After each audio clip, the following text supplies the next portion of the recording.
Little Miss Recap contains adult language and is intended for entertainment purposes only.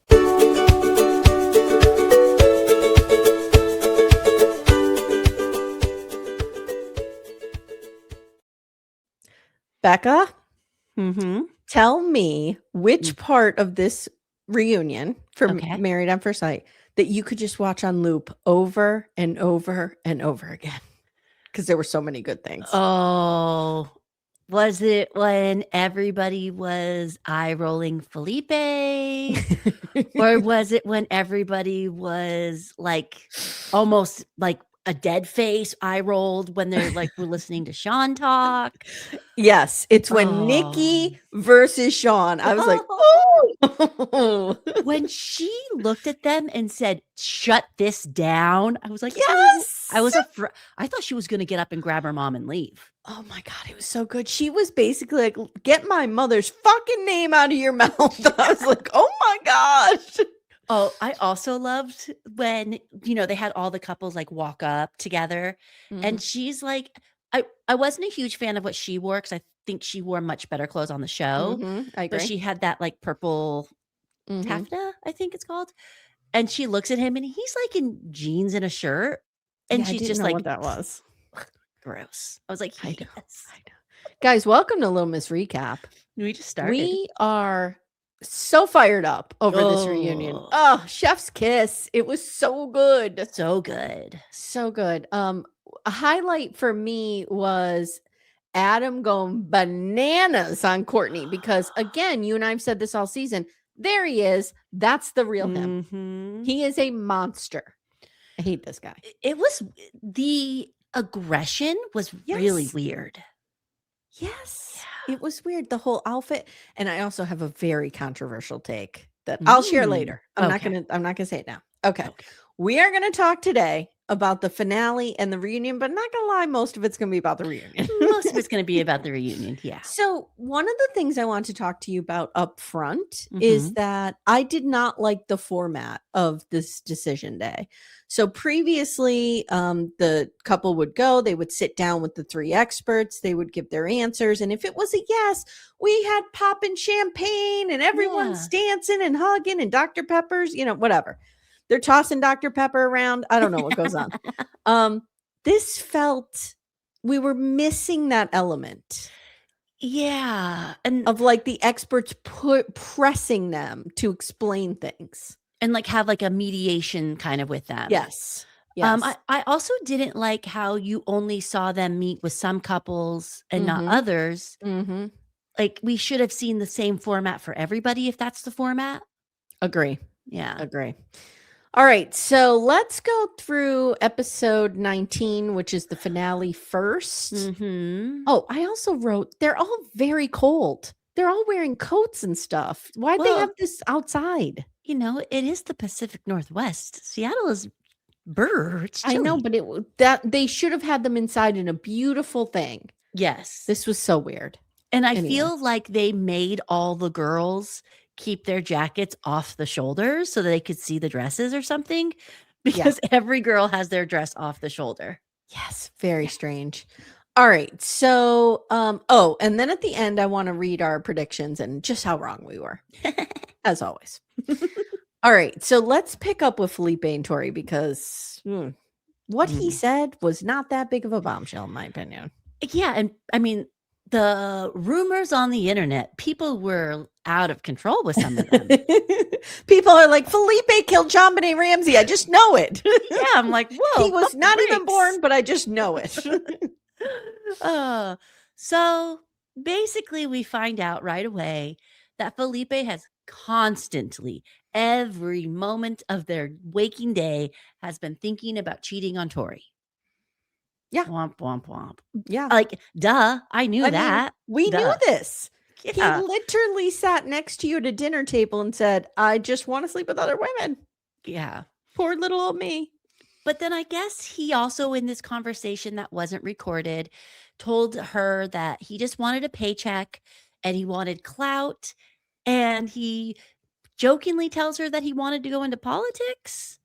That's weird. But he said, don't worry, Tori, I really like you. And he cried twice and Tori kind of rolled her eyes about it. Mm-hmm. We get a message, we get Tori telling us that he's a psychopath, that she came here for the right reasons. She knows who she is. She knows her worth. And She's I a agree. badass. She's a badass. Mm-hmm. And then I love that she's like, this relationship and Felipe is at such a level, it is below the earth. Like, reminded me of the bro scale when you said Sean's. yes. I'm like, Felipe's down there with Sean now. And then I feel like a quote that we're going to hear a lot is she's like, even on a marriage show, fuck boys find me. I loved it. I didn't love it. I don't love it for her, but I love the awareness and I love the quote. Yes. Yeah. Then we get Felipe being all like hunchy and weird, saying he needs Jimothy. therapy. He's Jimothy with the little coat on. Did you like the graphic? Well, the PDFs made it for me. I feel like it's a disgrace to Jimothy, though. Jimothy is better than Felipe. I agree. I'd rather marry Jimothy. And I don't even really like raccoons. They scare me. They're little hands. Felipe tells us he needs therapy. No shit, Sherlock. And he really needs to figure out what he wants in life. Shouldn't you have done that before you applied to go on a show that you were going to get married on? You would think. You would think. And I did read, because there's so many rumors, right? Was it him? No, it was Devin. I'm sorry. I apologize. It was Devin. Devin was in a relationship right before the show. Broke it off to go on the show. Well, I saw an interview with Paul, and he was saying that he had to have Felipe delete the dating apps on his phone. Okay. So why have him be on this show? I don't know. I don't know. This is why I want Paul to come on the show so we can interview him. Yes. I've been DMing him. I've been doing everything to try to get him on because we need answers. But I have a feeling I know why they won't, because they're starting their own podcast. Yeah. I roll. Anyways, then Felipe gets like even weirder than Felipe normally gets. And he says, you know what would make him the most comfortable in life right now? Not him going back to his apartment, but he wants to go back to their apartment and cuddle with Tori. And you're like, what? What? And this is where I said he was only going to be good in the bubble. You were only good in when they went to the honeymoon, when they went the first couple of days back in the apartment. Yeah. And he's so, do we know if he's a Libra? Because he has Libra energy, in my opinion. Because he's so like, I just want to fall in love. I just want to fall in love. And then like you fall in love and then you're like, I'm ready for the next one. Yeah. Been there, done that. There's that shiny new objectness about him. I don't want to say he is. So, because I hope not. Yeah. And Tori's like, what the fuck? This is not reality. I love her. She's just like, yeah. Felipe tells Tori that he knows two things for certain. He doesn't want to hurt her, and he fucking likes her. You know what, Becca? I love the memory I have of my husband after we were married and in our honeymoon phase saying to me, I like you. What? Yeah. Well, kind of thought warms my heart. More than liked me, but okay. And then he says, how do you feel, Tori? What? She says, I think parting ways is for the best. And she wants a divorce. And Felipe seems shocked and says this doesn't feel real. He picks the flowers up off the floor, hands them to her. She says thanks. And he goes, can we still be friends? And she goes, let's just go our separate ways. Yeah. And then, like the middle schooler he is, pure panic comes over him and says, oh my God, I have to tell my mom she's going to kill me. I almost died. I can't with this man. I almost died. Wow. So then production does confirm with Felipe what he said. And he tried to play it off. And they were like, listen, she hung up with you and did a diary cam immediately. And he was like, wow, I can't believe she did a diary cam. He didn't think this was going to make the show. No, what is he insane? Then that's where he admits that he thought about cheating, and he, he wants to be honest, and he wanted to come on the show to see if he could be a husband, but he just can't do it. And he's going to take a break from girls. Oh, yeah. All the girls in the world. Oh, we're all heart. You hear that? It's all the hearts breaking across Seattle. And then he says that he believes Tori was the right person at the wrong time. No, you No. don't sign up to go on Married at First Sight if it's the wrong time. No. Oh, yeah. And that's pretty much where we leave them. Okay, let's go to Becca or Belle and Mecca. I love their outfits on this day. They look like something out of 1920s Paris. They do. She always looks amazing. These two are gorgeous. So they meet with the experts individually. Individually. And Mecca says there's a lot of individual work that I need to do. And he says, she defends me so fiercely. Yeah, she does. Yep. So now we see her on the couch, and Paul is reminding Belle how fiercely she defended Mecca, but he wants her to think about if Mecca has given her and their relationship the same level of protection. No, he hasn't. I have to appreciate this because in previous seasons, the experts, there was one time, I forget who it was, BDFs, if you know, let me know in the comments. There was one couple that I swear to God, Pastor Cal talked them into saying yes on decision day. Like they used to, they wanted a win. And I don't think Paul and Lisa are coming to it like that. Do you? No, I think they actually want what's best for you, not the show. I agree. And even if that's not true, they at least fake it enough that we believe it. I can't remember where I saw this because I've seen so many things, so I apologize. But Paul and Dr. Lisa were being interviewed and they were talking about the statistics of the show and like the statistics of marriage overall. And I guess the show has a 17% success rate. And that's not good. They actually looked at it like that's a great success rate. Wow. But they talked about how moving forward, they're looking at the success rate of the people of each individual, not for the show. And that they don't care if people get married. That's good. That's what we want. But like if you think about it, Becca, this is an experiment where you're taking 6 strangers, matching them with 6 other strangers. I think one out of all of those 6 is a pretty good amount. Yeah, so I don't think that's terrible. I mean, this is a wild experiment. These strangers are meeting at the altar and getting married. If one couple makes it, I think that's pretty good. Yeah. I mean, it's an arranged marriage, more or less. Yeah. All right. So Lisa tells Belle, you deserve the world and never at the expense of yourself. So they're kind of saying to her, run, girl, this is a good relationship for you. I wrote these two are so good looking, it's painful. So she talks first. They're meeting on like a bridge. It's like a overcast day. It's beautiful. It looks so windy, so cold. I know, but there's like all these strangers around. Like, I don't know. Yeah. So she talks first. She says she's learned so much about herself from him and she's grateful and she compliments him on how special he is. She does say, like, you're so strong. You've had to lean into a lot of uncomfortable things. You've had to examine probably a lot of scary things, right? Yeah. And if I've done nothing else, I hope that I have shown you that you are deserving of love. And I was like, I know. I want to be friends with Belle. I think she's just she's a wonderful human. Top-notch gal. Then he says, I love your intellect. I love your work ethic. Again, like I love your hair. I love your nose. I love your sense of humor. I love your smile. I love your little toe. Dude, you love her. No one has ever said to me, Becca, I love your work ethic. I know, right? It's such a weird one. I mean, he says, you're a very, very smart girl. It felt condescending. It felt I don't think he meant it that way, but it sounded that way. Yeah. It was so weird because they were saying nice things about each other, but I felt like every nice thing was you're so kind, but you have a great work ethic, but you know, I would like to apologize, he says, for the lack of consideration of your value and your worth. And I'm like, I'm going to stop you right there.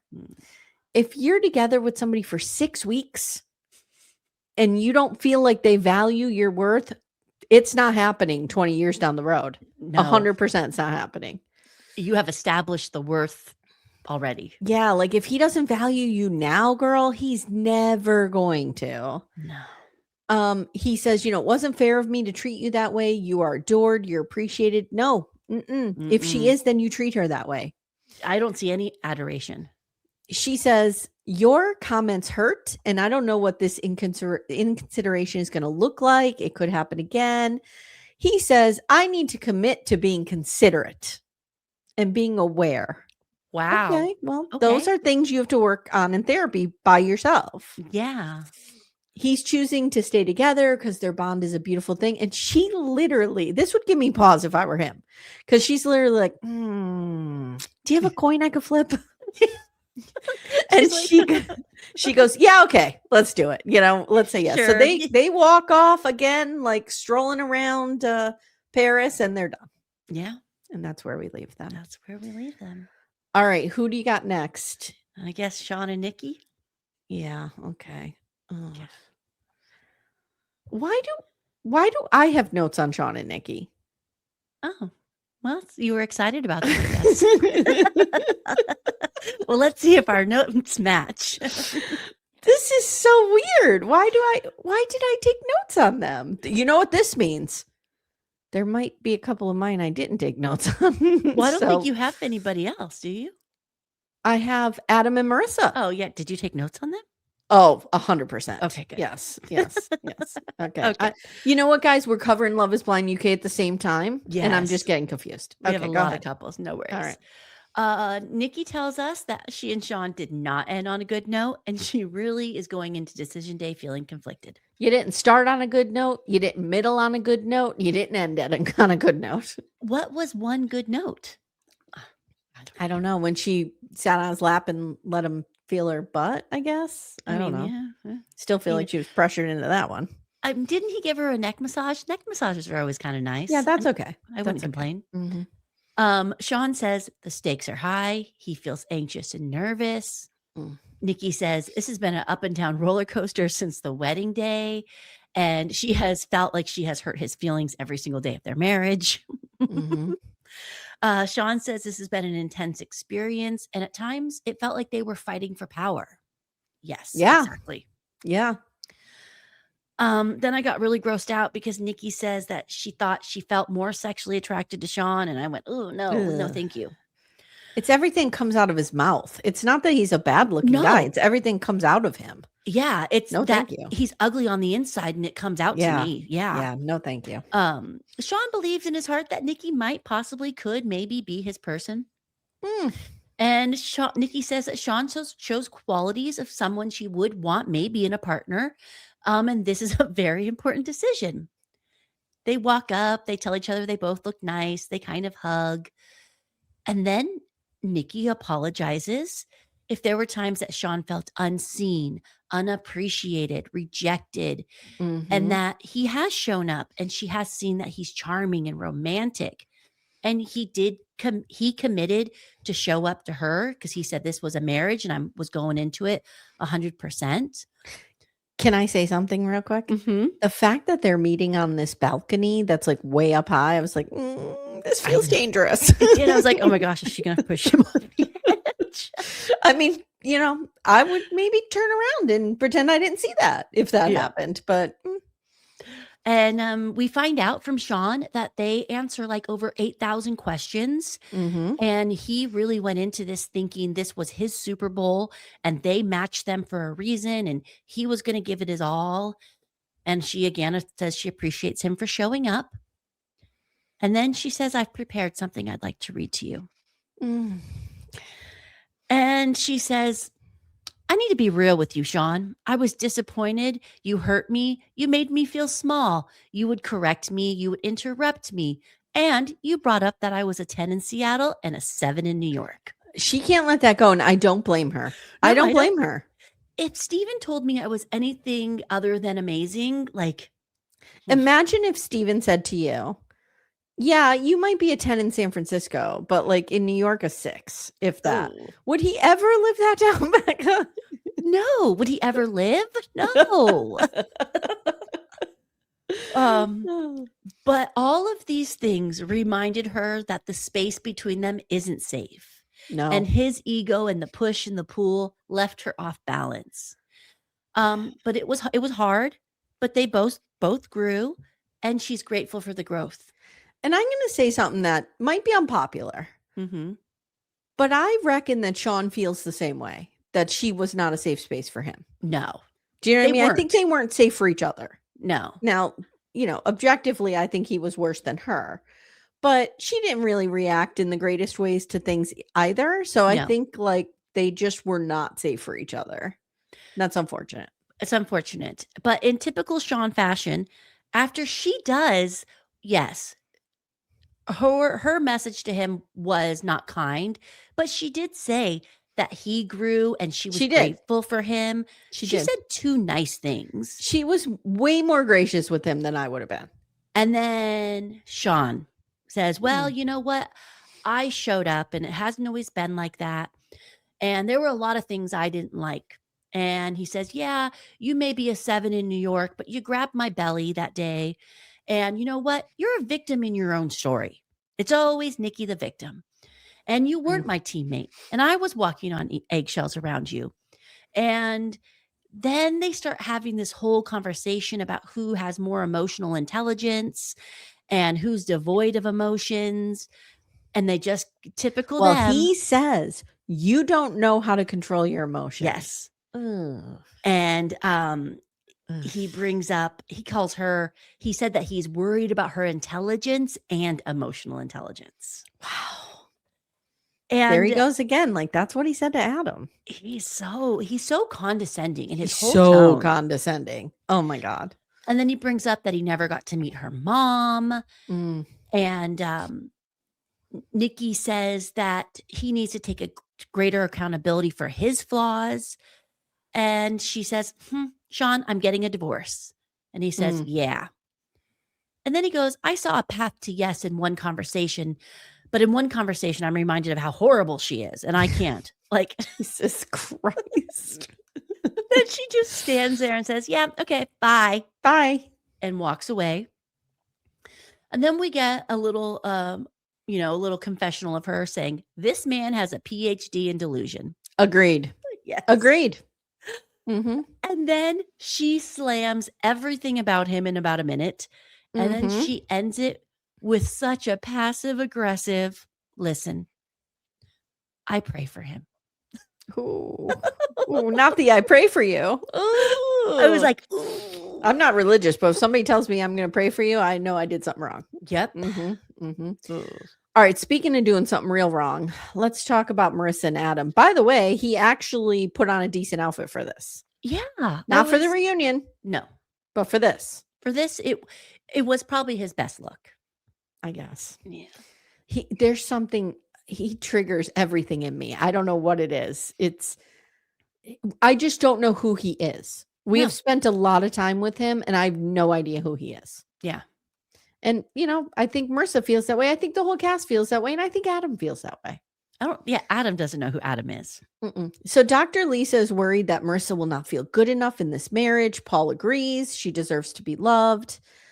So they get there and she reads this nice thing to him. And she's like, your eyes are so sweet. I love how when we have serious conversations, you make me feel heard. I'm like, this guy right here, this guy. Yeah. She says, you hold my hand and make me feel safe during like difficult group sessions or dinners. You make me feel protected. I love how you're just unapologetically yourself. No matter, who's around, you're always who you are. And she goes, I first thought the words, I love you in Cancun, but I was scared it might be too soon. And he goes, oh, really well said. Really well said. Then he says, this last month and a half has been absolutely amazing with you. Marissa, you're an absolute vibe. So funny to be around. Incredibly beautiful, insanely sweet, all around phenomenal.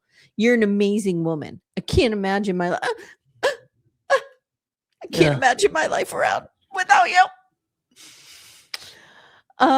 You truly are phenomenal, legendary, next level, genuine, a person. You're a vibe and a half. What? This is what a 10-year-old says. That's what I wrote in yearbooks. You're a vibe and a half. Have a good summer. See you next year. Like, you just listed a bunch of adjectives. You didn't even, if I got this from a creative writing student, like I've gotten so many poems like this from my creative writing students, I'd be like, okay, but why do you love this person? Tell me 5 specific things that are not general. Yeah. This dude knows nothing about her, cares to know nothing about her, and doesn't even have a minute to fake it. Oh, he does know one thing. He does know that she likes wanted an ice cream machine. That's so fucked up. I can't even. Okay. So that she can make protein ice cream. And did you see his handwriting? They kept zooming in on his little card. It looks like a serial killer's writing. It looked like he wrote it with his toes. Yeah. She goes, so well said. So well said. I'm like, what? Now we know she's brainwashed. She says, some concerns. I'm concerned about your intensity. Moderation does not exist with you. He's going, oh yeah, full set. Yeah. She says, I think me not being a bodybuilder or pro athlete caused you to pull back. And she says, I worry you might spend your whole life chasing the next best thing, not realizing it's right in front of you. Ding, ding, ding. Mm-hmm. He says, I respect that. But I'm all in or I'm all out. And it's what works for me. You know, I have a super addictive personality and I need somebody who's like that. What? Which makes me think there was a drinking problem. 100%. Full send. Full send. Full send. He says, you're sick. You check so many of the boxes. I don't even, I'm speechless right now, but I can't even imagine a world in which, how old is this man? 31. Okay. I can't even imagine standing in front of a 31-year-old man I'm married to, quote unquote, or engaged to. We're not clear on that. And he's talking to me like your boys probably talked when they were 11. Like, gee, mom, you're really cool. You're rad, mom. We love you. Man, okay. Mom, I wish you'd play more video games with us. Right? It's so weird. Like, this is a grown adult. I don't understand this. I was the 6th grade tetherball champion. And I still feel like I could wrap the ball around the pole pretty quickly. I would never demand my partner to have also been a tetherball champion. Like, no. Get over it, dude. No, like, here's a good example. I'm a writer. When Timmy and I first started dating, he knew this about me. I've been a writer my whole life. I'm very involved. I was anyway, not so much anymore, but I was very involved in the literary community. I would go to readings. I would go to open mics. I would do this. I would do that. I not only did not demand Timmy share this interest, I kind of liked that he didn't, because that was my space and he had his space and we had many mutual spaces, but those two things were separate. Like podcast. This is my world. You know, I think Steve had to understand that when we go to CrimeCon, that's not for him. That's for girls, not for boys. Right. Boys are causing the CrimeCon. So we have to go solve the CrimeCon. Yes. You know, not everything. I don't think everything should be you and Steve and I are together 99.9% of the time. Yeah, Timmy and I are together a lot too, but like, this is my space with you and Amanda and Kyla and Axel. Like, this is our space. Like, not I actually don't even want Steve to listen to the podcast. There you go. Yeah. There you go. Well, Timmy has to listen. Yeah. But here's another thing. Like, I've seen many relationships where there's 2 artists or 2 writers. It gets fucking competitive. Could you imagine when I was shopping Fat Girl Skinny and like crying every single night because I was on draft 17 and could not get a publisher to pick it up? If Timmy wrote something and boom, it went off to a publisher, I would want to burn the house down with both of us in it. Like, and we see how competitive Adam is. He would do well to give himself a chance to date somebody like Marissa, who's not in this world, and he can carve that world out for himself. And come home and it can be a respite from that competition. It's so weird. And then he could tell any outlandish lie he wants about that world. Exactly. He could 100%. be the best. I'll never know because I don't want to step foot in that world. Right. 100%. Yeah. And they can do things like, so I actually have a good comparison for this. My parents were both runners and athletes when I was growing up, right? Mhm. And my dad was very like, he wanted my mom to go to the same gym as him. He wanted them to do this, do that. And my mom was like, no, I'm going to my gym. They went to separate gyms. She's like, I'm going to my gym. I meet my friends there. I do my own thing. But on the weekends, they would run a 5K together. They would go to Yeah. Jim Thorpe and walk the bike path. Like they would go on a bike ride. Like there were things they did together, Yes. but there were things they did apart. And I mean, they are divorced, so you can read all that what you want to into that. But no, you know what I think mean? Like it's healthy. a balance. It's healthy to have Yes. your own separate hobbies and interests and friends and likes and Mhm. dislikes. And the last thing that you want, like I joke all the time that I have an addictive personality, and I kind of do, right? Yeah. But I keep it in check because I'm aware of it. Yeah. You don't say, I want someone else with a super addictive personality. Who wants that? Let me tell you what happens. I meet my parents. There you go. There you go. Having two people with super addictive personalities. Like somebody has to be the grounding force, right? Yeah. That just makes sense to me. And it's okay some days to just sit on the couch and watch TV. Oh, dude, just relax. Could you imagine never relaxing? No. No, I relax all the time. I mean, all I do is relax. Yeah, same. So he says, so she wonders now. She says, we have so much in common. I'm like, really? Do you? Maybe she means like their views and stuff. Like, we don't know what their politics are. I mean, we can imagine, but we don't know. So maybe they have those points of interest. You know what I mean? Or like they both like Chipotle. Sure. You know. Oh, he's not eating Chipotle. Are you kidding me? I really That's like trash for him. I really want some Chipotle. My daughter, I think, lives on it. So she says, but the way you wrote me off, because basically I wasn't Serena Williams, is bonkers to me. And it hurt me. And he says, because of course he has to get defensive, because this is who he is. This is who he is. He presents as this guy who's enlightened and has all these. No, he is an insecure, temper tantrum throwing void. Baby. And he says, oh, no, I've been turning on you all along. On our wedding night, when you said, I have a few more years of nightlife in you. And she's like, I said that? I don't remember saying that. Yeah. He's like, yeah. And she goes, dude, you go to shows. What are you talking about? They fight over this a little bit, and then they basically say no. And then he gifts her a fucking ice cream maker. It was the weirdest, stupidest thing. So that's where we leave them. I think he has one, and she probably said, oh, I like this. This is fun. And he was like, yeah, now you can make your own. Protein ice cream really helped me. Ugh, I hate him here. All right, let's do Michelle and Cam, the love story heard around the world. So I have no notes for them. Literally, it's their notes are just they're in love. They're in love. They're in love. I love that they saved the I love you for this day. Yes. I've seen this before and I love it. It was perfect. It was perfect for her. It was perfect for him. They're in love.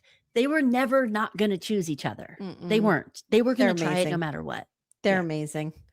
All right, let's go to the reunion, shall we? Right. Oh, God, this was so good. So good. And, you know, I love Kevin Frazier. Don't get me wrong. And he's done a really good job on the previous reunion. So it's like, it's nothing against him, but having Lisa and Paul, who know them, host this. It makes sense to have the experts there. It made so much more sense. So they have them walk out, almost like walking down the aisle. And I asked you, Becca, to come with best dressed and worst dressed. So what are your thoughts on their outfits? I thought what Michelle was wearing was beautiful. I thought she was the best dressed lady. Okay. I think Marissa was best dressed. So Marissa was my second best. She looked fantastic. Yes. She wore a dress that sat well. She sat down in it before she went on to the reunion. I think I've really, really started to like Marissa. I kind of follow her on social media now. Yeah, I like her too. I feel bad that she got matched with Adam because we didn't get to know her at all. I agree. Yeah. I agree. Worst dressed woman for me, I would say, was Nikki. I agree with you. I did not love that dress on her. It looked like just yards of fabric on her. And then it had she's a beautiful woman. Yeah. You're right when you said she's dressed better in the season. Yeah. And she's very petite, and that made her feel very heavy. Yeah. Not heavy body wise, but like just heavy in fabric. Yeah, I know what you mean. I know what you mean. Best dressed man. Devin. I thought Devin too, but he wore his wedding suit. Like, come on, dude. But he looked good too. I think he did that as like a F you. It was something. Caitlin looked good too. Honorable mention to Caitlin. Yeah. I agree. And then worst is Adam, right? For both of us. What the hell? And Sean, be respectful of the audience. Put some fucking clothes on, Adam. I hate you. I hate Adam. All right. Belle looked okay. She had a lot of makeup on, but she's, maybe that's what the kids are doing these days. She's young and hip. I'm not aware of this. You know what I felt like for Belle is that she needed some armor on. I did put she has her fighting paint on. Like she's coming in there like she needed a wall of protection, and that was the makeup, because it was, to me, very harsh and aggressive. And the theme of this reunion is the women have woken up. Okay. And I'm here for it. Also, what I love about this is they all got screeners and they watched them. Before the reunion. Did they get screeners, or did they watch it in real time and then film it after? No, I'm an idiot. They had to have gotten screeners. You're right. Yeah, that's what I think anyways. Like, but you can tell they all watched the show and take note to every other TLC, Bravo, every other place out there. Have the people watch the show before they go to the reunion. Yeah. It's that simple. Yeah, I agree. All right. So we start. Oh, and Paul's in his best leathers. Oh, Paul can pull off anything. There we go. Yeah. Okay. Michelle and Cam. So we learned that she got laid off immediately after the show. So she was able to move to Portland. And now they're moving to the Bay Area, Becca. Whoop, whoop. Come be my friend. Come be my friend. We learned that Cam reproposed. Very sweet. Oh, so cute. Now we get into Sean's comments about her wanting a different income level and settling. And she thinks that, and she's very gracious about this. She's like, look, I stuck my nose in their business and I said Nikki wasn't attracted to him. And I think Sean was just kind of giving it back. And that's okay. And Becca says, yeah, he was definitely shading you though, because he was saying Michelle is settling. Yeah. And then Sean says, oh, well, that whole scene started with me saying how much I believed in your love. And Nikki's like, no, it didn't. Nope, not happening. Then he goes, at almost 50 years old, I don't internalize other people's emotions. Yeah, you do. Yeah, you do. Yeah, you do. Yeah, you do. So that's where we leave them for now. We have more stuff at the end. Belle and Mecca not together. Told you. We were right on that one. Yeah, we knew that was going to happen. Yeah. She says she initiated the breakup and she looks pissed. She can't even relax on that couch. She wants to be so far away from him. Her body language says it all. She said as soon as the cameras went down, they were only together a few weeks after, maybe a month. She said as soon as those cameras cut, something in her just clicked. And she saw how disregarded she was and how she was catering to another person's feelings, which is what she had done her whole life. Yep. And she says, Paul made me realize I should not do that. And I need to think about myself. And I was like, go, Paul. Yay, Paul. So now they bring up the boobs comment. And as predicted, Becca, she saw the little, little finger action that he was trying to hide. And they all bring it. All the guys were like, yep, you were saying that. She says, well, first of all, she's talking about how like she can't believe he would say this. Yeah. Devin is like, yeah, dude, I don't know how you said that. Like Devin, I kept my eye on him because if you notice, he supported a lot of the women. He did. I'm like, that's a good dude. But also, I'm going to be honest, I am a little nervous about Devin just because of things I've been seeing online. Me too. So I'm like, oh, is he playing me? Yeah, he's probably acting up and we're going to look like idiots, but that's okay. Michelle chimes in and says you should never have said it to begin with. And now Mecca tries to say, I described my dream girl. And Michelle distorted the message into, quote, Mecca wants a girl with bigger tits. I mean, I don't know how, is that crass the way Michelle said it? Yeah. But that is the message. You know, let's go back to 5th grade where we're learning how to pick out the main idea of a story.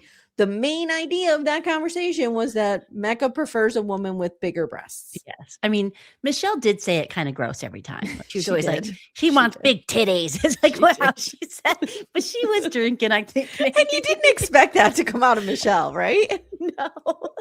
Because you think she would say breasts. She feels like a breast sayer. It'd be like if I start saying the C word. Like, you wouldn't even know what to do with me. No. You'd be like, I would blush. So Bella's kind of like, it doesn't matter how you said it. It matters that you said it. Yes. And you could have worded it differently, definitely. But like, you know, and Dr. Lisa goes to Mecca, you know, Mecca, I'm really surprised you're standing by this. I thought when it came out that you would have apologized. Yeah. And now Mecca does this thing where he's like, I don't know. I haven't had time to apologize. Everybody else is talking, you know, everybody's talking about how terrible I am, blah, blah, blah. So they were only together a few weeks, and Belle says there were different parties and stuff, and Mecca's just flirting with everyone while she's right there. And the alcohol was a problem, she said. Yeah. He kept calling her a different name, and that different name is Bree.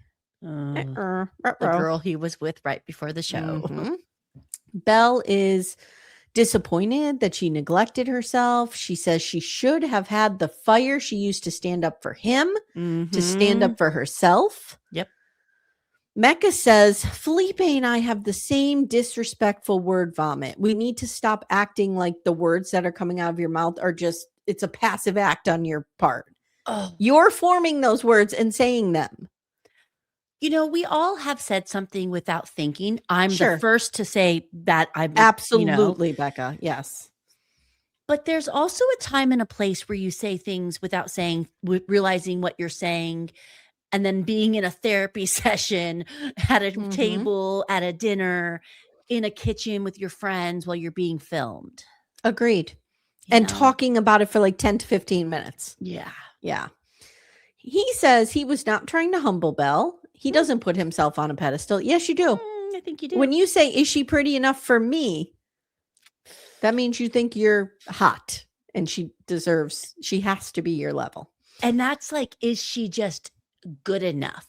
Because let's be honest, if you're just choosing me at my looks, you have known nothing about me, it's, oh, she's not good enough for me, no matter who she is, what she does, you know? Agreed. Ugh.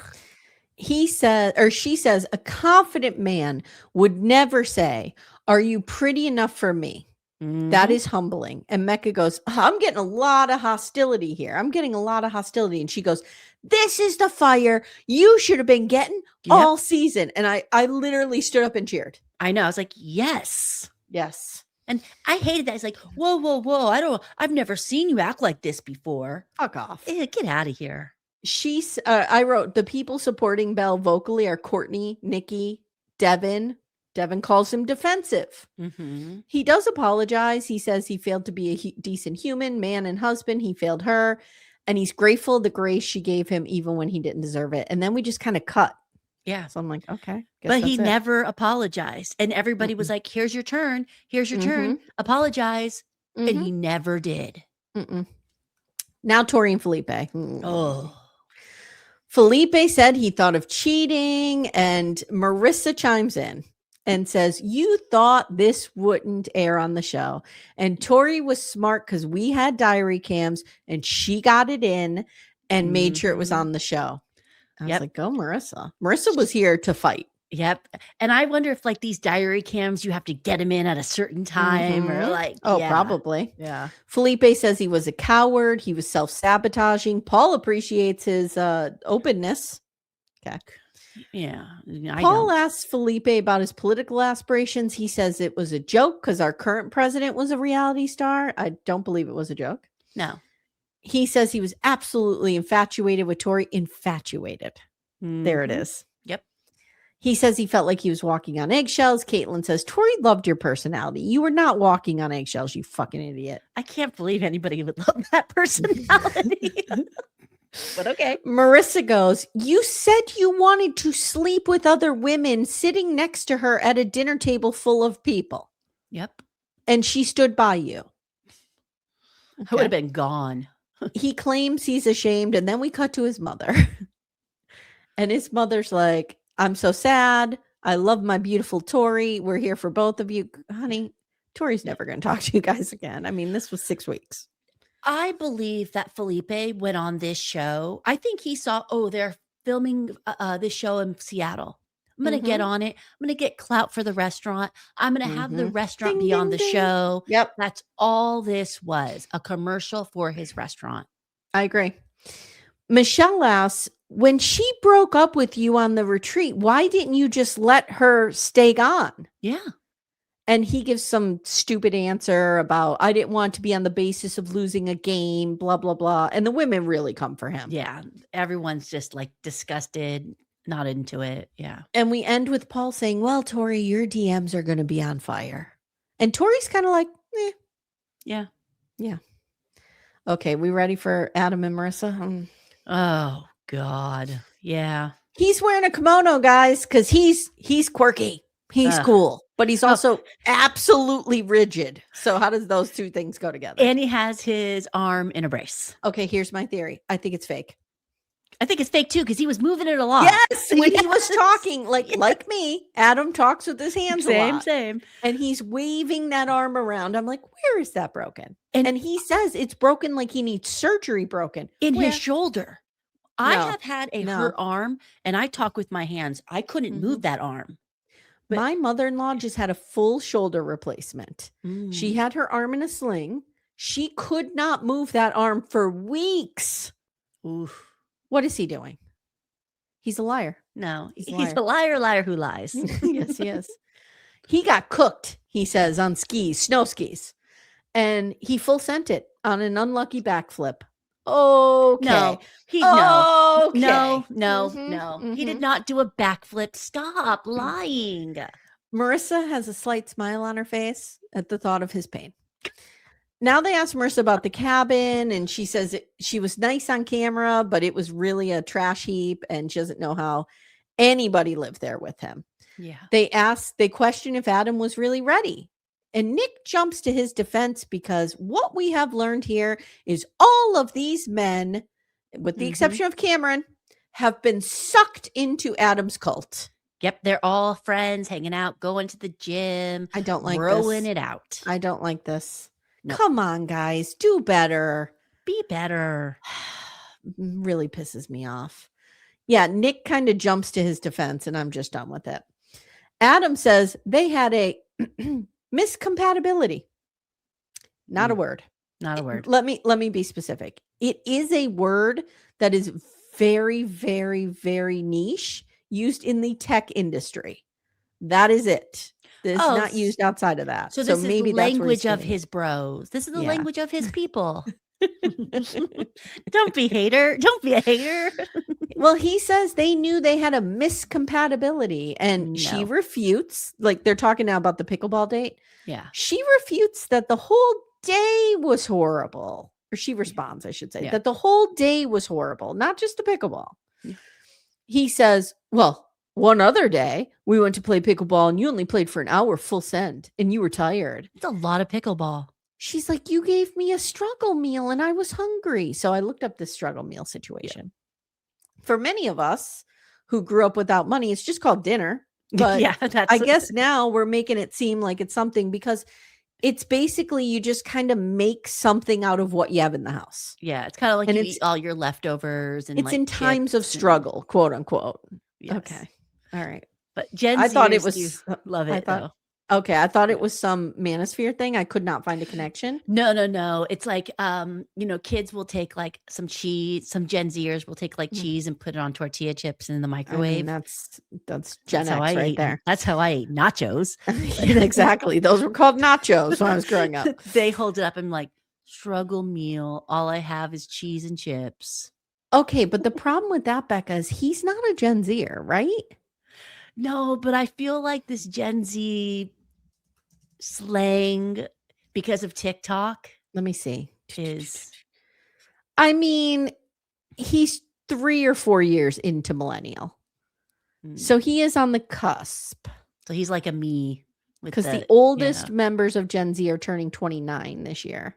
Oh, Mm-hmm. really? The youngest are turning 14. Oh, that's a large generation of people. Yeah, 97 through 2012. Wow, I didn't realize.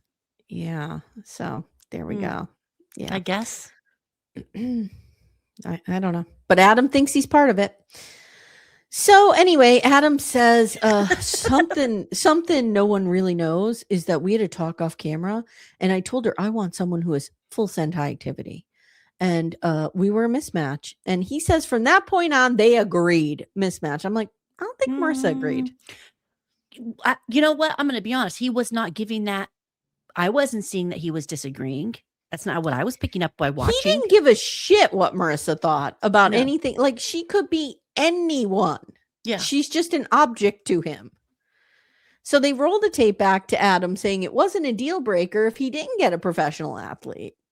And then he does admit, and I agree this could happen. This can that happen. He didn't realize how important that was until he didn't have it. Fine. Yeah. One thing I did like is the professionals, the experts say that they did think about matching Adam and Courtney and Nick and Marissa. That goes right. Yeah. Nick and Marissa sitting next to each other looked real good. They did. Come on, you two. So they met up. Now Marissa says, I have stories. Would you like them? And Paul goes, oh, yeah. And Lisa's like, yeah, girl, give them to me. They sit back. They get some popcorn. Yep. So they met up after 3 or 4 days after decision day. Oh. She claims he wanted to bang. He denies this adamantly. No pun intended. She goes to a party Friday. So their decision day was Saturday. Yeah. The following Friday, she goes to a party. Yes. First girl she meets has DMs from Adam on her Instagram or whatever. And when did he DM her? On decision day. Just a few minutes after it was over. Oh, yikes. A month later, he asks to take her to dinner as an apology, and he shows up with a huge hickey. Now, he goes bananas here. He gets angry.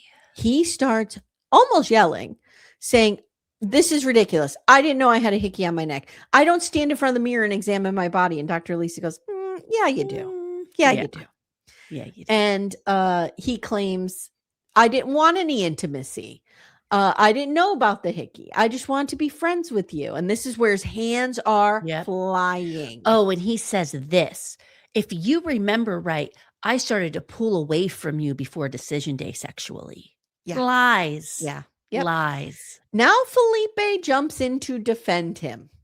No one needed that. Nope. And Marissa goes, Felipe, did he tell you that he DM'd Tori on Hinge? And Paul literally goes, oh! And Adam's like, and Adam's going, no, we're just friends. We're just friends. I'm friends with Felipe on Hinge. Yeah. Now, I don't know how Hinge works. No. But a lot of the girls were like, not a thing. You're not friends with people on Hinge. No. He goes, and if you see a lot of people, if you and I were on Hinge, right, and I saw you on there, I wouldn't message you on Hinge to tell you. I would text you in our text group chat and be like, hey, Becca, I saw you on Hinge. Something going on with you and Steve? But I have a question because I don't know how Hinge, I actually don't know how any dating apps work. I've never used a dating app. But on Hinge, in order for me to see you, do I have to be looking up to wanting to date women? That's a good question. I'm not sure. I wish I knew that. So guys, let us know. How would you just be like finding all your friends on Hinge? And like, is Hinge the new Facebook? I wonder if it's genderless and you just see everybody in your area. Yeah. I don't know. Let us know. Tell these old ladies how these dating apps work. Yeah, please let us know. We have to go play bridge. We're like, so he claims they're just friends, and he would never. Lisa asks if Tori took it as friendly or flirty. So I guess what he said to her, I don't have it written down, but it was something like, "Hey, stranger, weird seeing you here." Notice Marissa knew it verbatim. And Tori goes, I just deleted it. And then Tori goes, it was so hard to watch Marissa become a shell of herself. And Devin pleads the fifth because he's also in the Adam cult.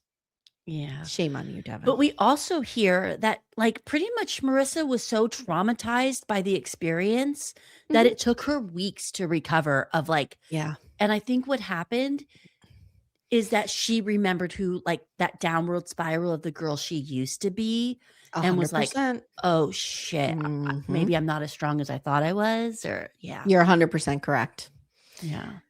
So now Mecca gets mad, and Mecca's like, I don't know. Mecca says to Devin, like, you really came for me, and you're not coming for Adam. What's going on? And Devin goes, Adam didn't try to steal my girl. Yeah. Now we get into the Caitlyn Mecca situation. Belle does accuse Caitlyn of sort of Love Islanding. She did. Mecca. Yep. Like, can I pull you for a chat? And she goes, and if we're doing that, Devin, come.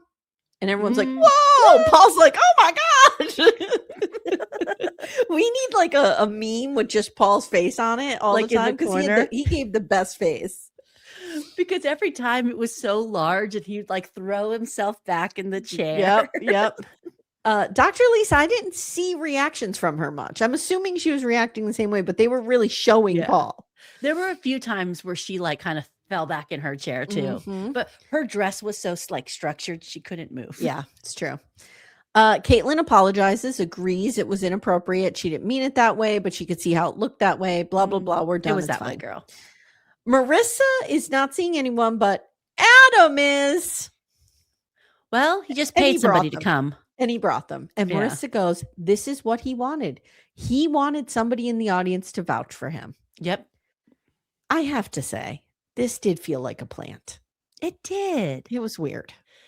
And then she was like, yes, I watched the show and I thought that poor Adam was being produced every time he came on the show. Well, so this is interesting because her name is not, he calls her Lizzie, but her name is something else, right? Yeah. And I was wondering if she was Dutch because they met in Amsterdam. She had a slight accent. Yeah. Right. So I'm wondering if, because she starts talking about the show and not really understanding it and production.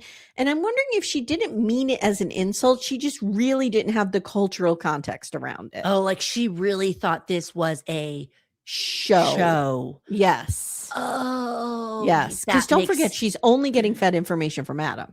That makes, yes. Now that you kind of point that out, yes, that makes way more sense. But I took it, when I watched it, I took it the same way Paul took it. Yeah. Paul's pissed. Yeah. And they've been dating 3 months. She's like, he's so wonderful. I don't understand this. Paul goes, did you watch the show? And this is where she says, I think the production did a good job and da-da-da. And this is where Paul kind of politely, I think, tells her like, hey, don't make a mockery out of what we're doing here. We're serious people. Yeah. Okay. Yeah. All right, Courtney and Nick. Lisa loves Courtney. Calls her my girl. Does. Yeah. They talk about Nick's authenticity. And I have to say, Nick chose violence this day because Nick was not having this. And Nick has been choosing violence on the internet as well. On Threads. Oh, he's really coming for the experts. And he says, I was fully authentic. I think about things before I say them, hence the pause. Yeah. And maybe some of you would do well to think about things before you say them. Yeah. I did love when he goes, and we actually all have an announcement. I will be on Married at First Sight season 21. I'm telling you, I know that maybe I'm not supposed to, but I do like Nick a lot. I like him. I know. And I've never seen him on anything. Maybe I should watch him on something. He's just likable. I can't help it. Yeah. Courtney says, I'm an alpha and I admit that could be a flaw and you let me push you over. Yeah. And Nick says, watching back, it was hard. You were brutal. Yeah. And Courtney's like, I am who I am. And all the guys think she was rude. They're all kind of like, Nick says he told Paul he would not cut and run. And that's why he stayed in it so long. Because everybody's kind of like, why didn't you leave if Courtney was so mean? He's like, I didn't want to. And they did leave early. Yeah. Now Adam attacks Courtney. With more anger than he had at Marissa. Yes. He can't. That's Marissa, weird. he can't win a fight against Marissa. No. Marissa's too much information. And she's much smarter than him. So Lisa admits that they considered swapping those matches, like you said. And she said, would that have been better? And Adam said, oh, no, I would have left full send after 1 week. Okay. And he goes, Nick would have put up with too much. I would not have. Yeah. And Adam goes, she's trash at pickleball. I destroyed her like 11-2. And Cam goes, chill, dude. Chill. It's like, relax. Caitlin goes, dude, why are you so aggressive? Yeah. Becca, we were just talking about this, you and I, on TikTok. Yeah. Everything Stephen McBee Jr. does feels aggressive. Even the lighting, we said, like, Even it's the lighting shadowy, in his gym. it's light and dark at the same time. Everything Adam does feels aggressive. This is the manosphere. Yeah. It's an aggressive place for women. I have a quick question real fast. When you and Jenny hang out and go to the gym, does she videotape you for all of the BDFs? Can she do that? I'd appreciate it. Those tapes would be destroyed immediately. We're not McBee's over here. Cole putting a picture of Steven working out. Okay, dude. So Courtney's crying. And she's like, well, is she? Because it looks like she was trying real hard. She's like, that was really rude. You know what it is, Becca? I think, and you and I have talked about this, she had a crush on Adam. Yeah. And did not expect this answer. No, I think she thought he was going to be super stoked. Cameron's like, just apologize, dude. What are you doing? Yeah. And somebody says, I forget who says it. Maybe you remember, but somebody's like, it's ironic you're coming at her for being rude and you're being rude to her. Was that Sean? Because I think Sean said one thing that I was kind of like, I kind of. Courtney admits she was frustrated and she wasn't nice, and she can figure that out without Adam being a total douchebag. Nick he was dating at first, then he stopped, went to therapy for, I don't know, I need eyes on that. Would you go to therapy for 6 weeks? Are you my mother? I know. And then resumed dating, and now everything's fine. Yes. He's like, I went to therapy. I am healed. Now I'm back, ladies.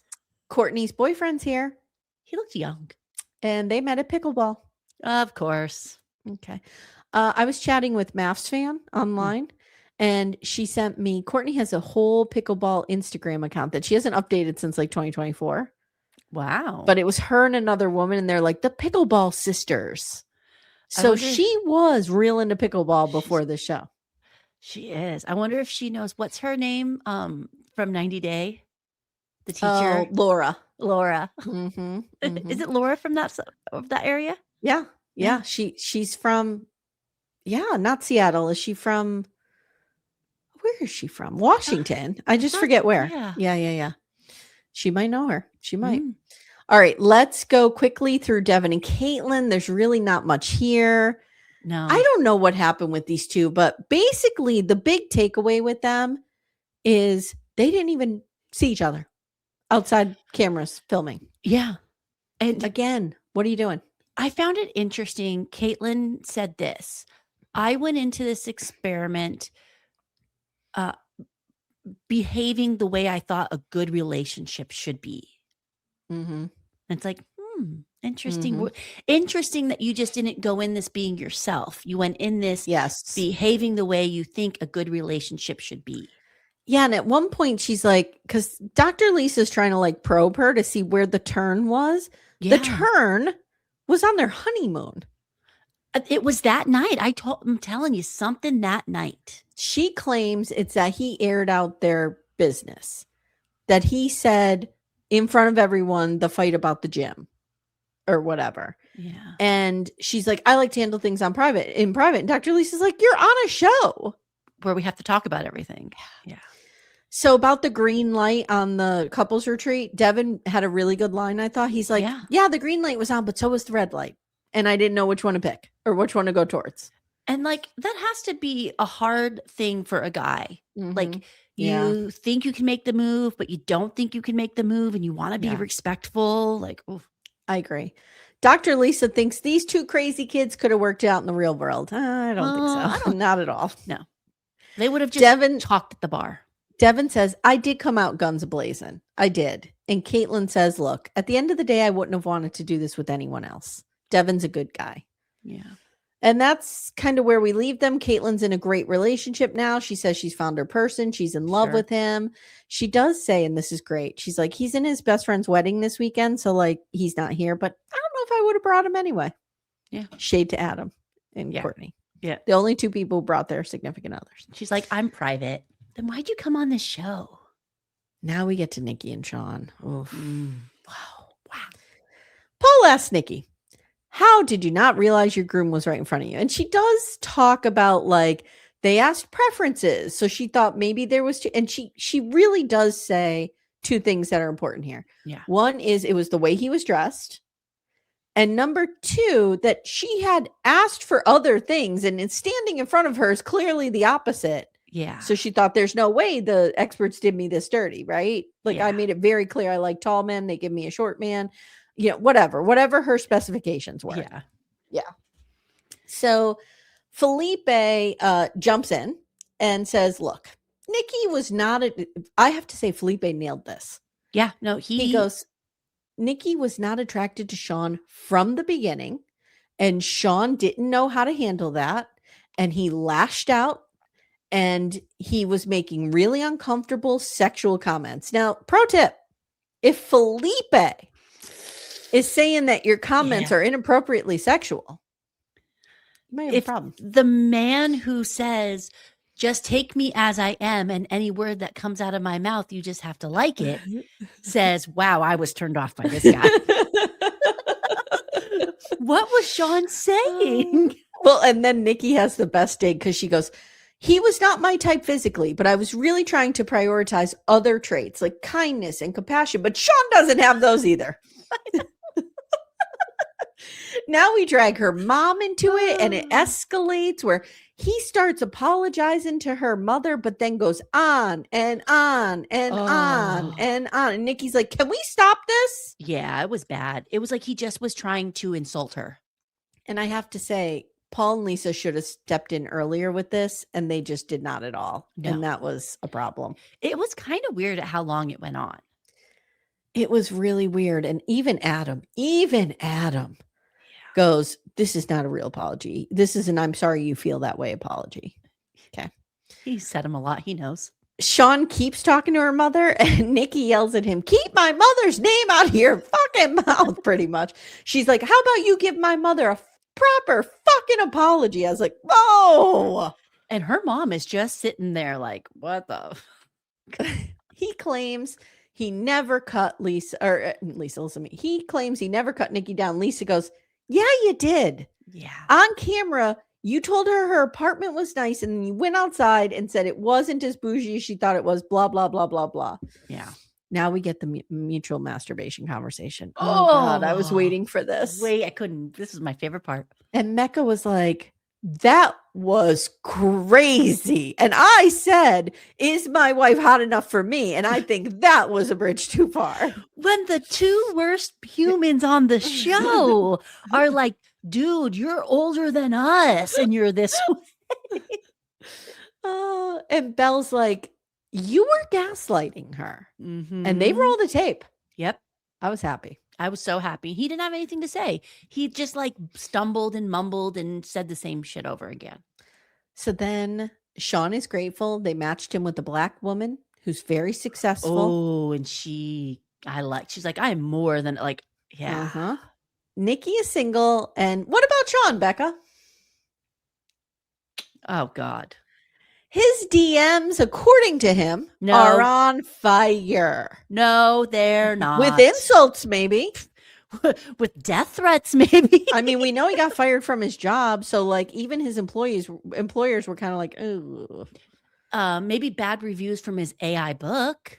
Oh, maybe. Maybe. So we end the reunion with Cam and Michelle. Oh. Paul asks, what do you think is the secret sauce here? Like, why were you guys able to make it? Cam says, I used to run at the first sign of anything being not quite right, But Michelle was such a soft place for me. I was able to voice those things to her, and she supported me and loved me through them. And Michelle says, I just want to say right now, as a watcher of 20 seasons of the show, I guarantee you this has never been said before. Oh. Michelle says, the experts really helped us. She says the sessions with Paul and Lisa really helped. Yeah. And Paul asks if they're starting a family. Trigger warning, guys. We're going to talk about some infertility issues. Michelle, as you know, was very open about struggling with fibroids. And she says, like, I was doing everything to, I forget the word she used, to preserve my fertility is what she said. Yeah. And unfortunately, she has had a hysterectomy. She cries, but she says, I am at peace with it. And Cam is so open to surrogacy. Remember, she had frozen her eggs. Yes. And adoption. And I was crying. And it was sad, but it was also like, it was so loving between them. Like, these were two people who came on this show really wanting to be open to the experiment and to what the experts said. Yeah. And it worked. Like, it really did work for them. I agree. And I think Cam was such a good pick by the experts. Michelle too. But I'm just going to single out Cam here for a minute, because Cam was a very successful coach. So like, he achieved the not the height of his career, but like, he has found success. Yes. So he kind of had a little confidence and knew who he was, if that makes sense. Whereas I don't feel like Sean has confidence. No. I don't feel like Felipe has confidence. No. Adam certainly doesn't. No. So it's like Becca, Cam just has this quiet confidence about him. Yes. And I think while I always feel like it's a little pause when someone hasn't had a long-term relationship and they go straight to marriage. Agree. I think Cam probably had girlfriends, had women in his life. Yes. But I think basketball was the priority. Yeah. And I think he was just always like the cool guy. Do you know what I mean? Like, they and were I just think both ready. That's what I was just going to say. I think timing played a big role in this. Like, I think Michelle was ready. I mean, I can't say enough nice things about Michelle. I really like her. I know a lot of people struggle with, they think she has a little, what's that word? Freudenshot or whatever. Like she revels a little bit in other couples falling apart. But when nothing else is going on. I can see how you can get that impression, but like, they're also told to do that by the producers. Yes. So I don't necessarily blame her. No. But I really like her and I really like him. And I just think it was the right time. I think that, they met. It was the right person, right time. Everything just aligned. I say this all the time. Like, Timmy did not have many serious relationships before me. Yeah. He had a lot of different girlfriends. His parents never thought he was going to get married. Yeah. And I mean, he was only 28 when we met. So it wasn't like he was 48. But like, the minute we met, it was just boom. He settled right down, like, into the relationship. Like, it was just the right match. Yeah. At the right time. You know what I mean? Steve and I had many, many, many mutual friends. Yeah. And there could have been many times since I was 15 years old that I could have met Steve. Yeah. But it wasn't the right time. No, I agree with you. He was the right person, but it would have been the wrong time every other time. On both ends, probably. On both ends. Yeah. For us too, because we've known each other since kindergarten. Yeah. And so it was never really the right time. It really matters, just for any relationship, right? Agreed. To in this world of a million, trillion, billion people, to find one person that you really want to actually spend your time with, it all has to align. And I think it all just aligned for them. Yeah, I agree. I love them. I love them. So they announced at the end that Paul and Lisa are going to have a podcast. How dare you?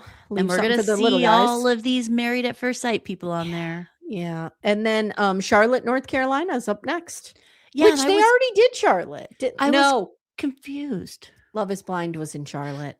Oh, okay. That's where I was getting confused.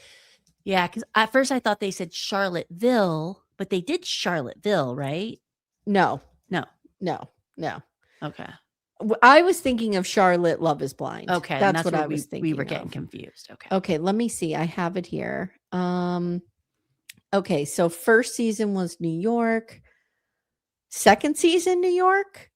Then Atlanta. Then Miami. Well, South Florida. Chicago. Boston. Dallas. Philly. Charlotte. It was in Charlotte. Okay. Season 9. Okay. That was Iris. I remember her. And Keith. Oh, that was Beth and Jamie were on that. Oh, was that the redhead? Yes. Okay. I've seen, that's the only season. Basic I've Caucasian seen. sex is I'll always remember that from her. And they moved to the Bay Area after they got married. Yeah, now they're getting divorced, I believe.